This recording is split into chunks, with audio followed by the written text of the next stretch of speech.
Hi, I'm sorry it took me a little bit of time to figure out how exactly the currencies function in Odoo. But what I want to share with you today is, yeah, just some insight into what that looks like. So, first things first, if we go to our settings, if you go into users, companies, you'll see here's the company we're currently working within.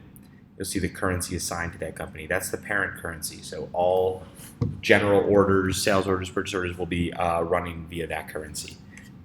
Next step, if we go to the products, you'll see at the product level, products and their cost price, we'll look at, products and their cost price will be generated via the Canadian currency, as you can see. However, we can indicate that the vendor that we pay can be paid in USD. You'll see $1. If we actually edit this, you'll see the price even on this example is $1.74.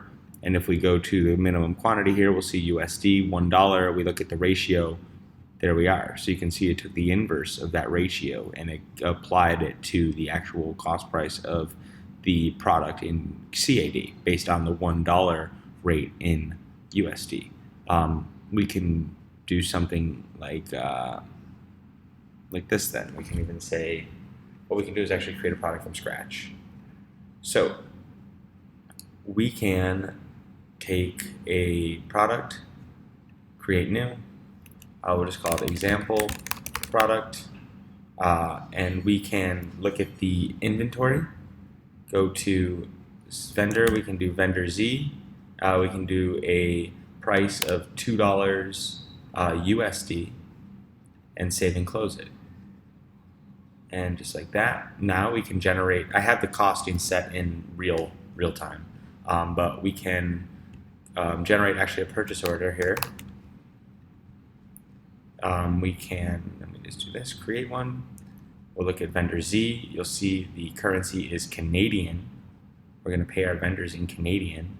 However, it's going to take, when we type in example product here, it will take the $2.64 and convert it that way into Canadian. But if we want to do USD for our vendor, then we will actually have to remove the line item so it can calculate again. And we do example, and now it'll be the $2. Then when I go ahead and confirm this, I pay my vendor in USD, I go ahead and receive the product.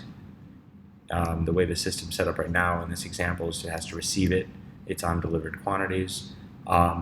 If I go to my product, example product right now, the cost is still $0. The way I have it set out is I have to actually then, if I sell it and deliver the product, then the cost will adjust. So I can take Mitch Bossy, for example. I can sell Mitch Bossy the example products. Oops, I'll go ahead and confirm the sale. And then once I actually deliver the products and push them out of my warehouse, then the cost would apply. But the goal is to understand here in this example that, there we go. So I bought them for $2, I paid $2 USD, but the cost price of my product is represented in CAD.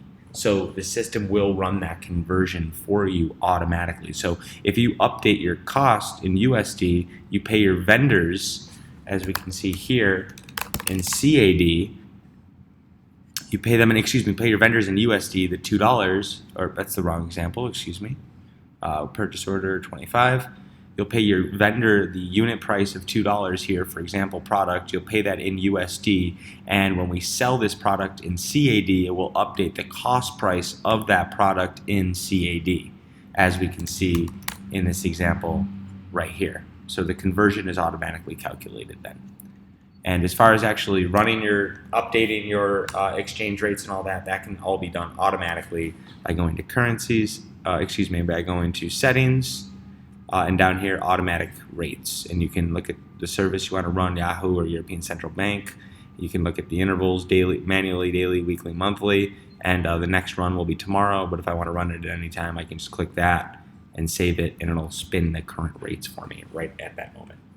Okay, I hope this was helpful. Let me know if you have any additional questions or concerns. Thank you.